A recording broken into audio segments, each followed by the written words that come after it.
লীগের দালালেরা এসব না পরিষ্কার।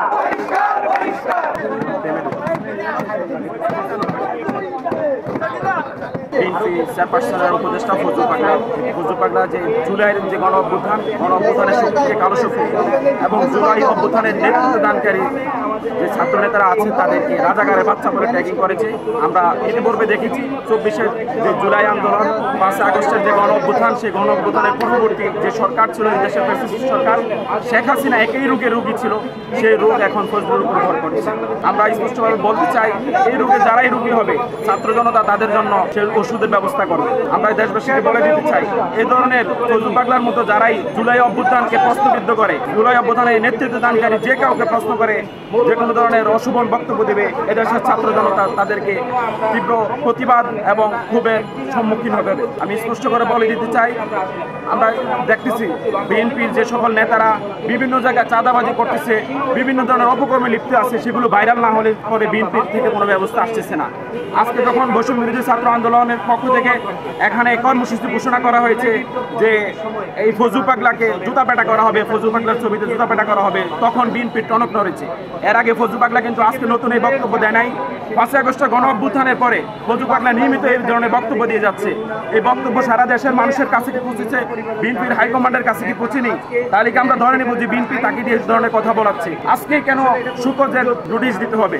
আমরা বলতে চাই, এখানে সে ফজলু পাগলা যে ধরনের কথা বলেছে, জুলাই অভ্যুত্থানের শক্তিকে কালো শক্তি বলে আখ্যায়িত করেছে, কোনো সুকজ দিয়ে এর জাস্টিফাই করা যাবে না। কোনো কারণদর্শী সে এটাকে জাস্টিফাই করতে পারবে না। জুলাই অভ্যুত্থানের শক্তি এদেশের শক্তি। 5 আগস্টের পরে জুলাই অভ্যুত্থানকে হ্যায় করে কেউ এদেশে রাজনীতি করতে পারবে না। বেগম খালেদা জিয়ার উপদেষ্টা তিনি ফজলুর রহমান, যাকে আজকে বাংলার মানুষ ফজলু পাগলা হিসাবে চিনে, আসলে উনি হচ্ছে আওয়ামী লীগেরই একটা প্রোডাক্ট। আওয়ামী লীগ ওনার মাধ্যমেই বাংলাদেশের রাজনীতি করার সুযোগের যে একটা জায়গা সেটা তৈরি করার চেষ্টা করছে।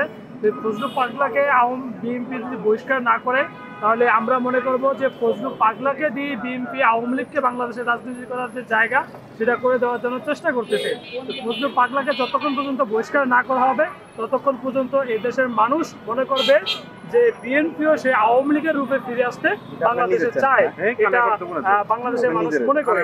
আজকে ফজলু পাগলা, রুমিন ফারহানা, এরা হচ্ছে আওয়ামী লীগের বিটিম। মানে আওয়ামী লীগ বাংলাদেশে যে দ্বারা রাজনীতি করতে চায়, এদের মাধ্যমে আওয়ামী লীগ ফিরে এসে আবার বাংলাদেশে পুনঃপ্রতিষ্ঠিত হতে চায়। যে আসলে আমাদের জুলাইকে অপমান করেছে, সে আমাদের জুলাইয়ের যে আন্দোলন, আমরা যে চেতনা নিয়ে জুলাইয়ের আন্দোলন করেছি, সেই চেতনাকে সে অপমান এবং কালো অধ্যায় বলে যে বক্তব্যটা দিয়েছে, সেটার বিরুদ্ধে আমরা তীব্র নিন্দা এবং প্রতিবাদ জানানোর জন্য তার বিরুদ্ধে গণজুতার কর্মসূচি আয়োজন করেছি। সো তারা যদি বিএনপি যদি সাংগঠনিকভাবে তাকে বহিষ্কার না করে, তাহলে গণ আন্দোলন, গণ অভ্যুত্থানের রূপ নিতে সময় লাগবে না। জুলাইকে আমরা সফল করার জন্য এই জুলাইয়ে আমরা তারটা এত কিছু করলাম। আমরা জুলাই যাতে স্বাধীন একটা বাংলাদেশ, স্বৈরাচার মুক্ত একটা বাংলাদেশ হয়। আর এই জুলাইকে কলঙ্কিত করেছিল হাসিনা যেই ভাষায় রাজাকারের বাচ্চা বলে যে আমাদেরকে সম্বোধন করেছিল, এই একই শব্দে আবার এই ফজলুর মতো একজন পাগল সে আমাদেরকে 24-এর কালো শক্তি বলে আখ্যায়িত করেছে এবং আমাদেরকে জুলাইয়ের কালো শক্তি এবং আমাদেরকে রাজাকারের বাচ্চা বলে আখ্যায়িত করেছে। এটা কোনোভাবেই মেনে নেওয়া যায় না।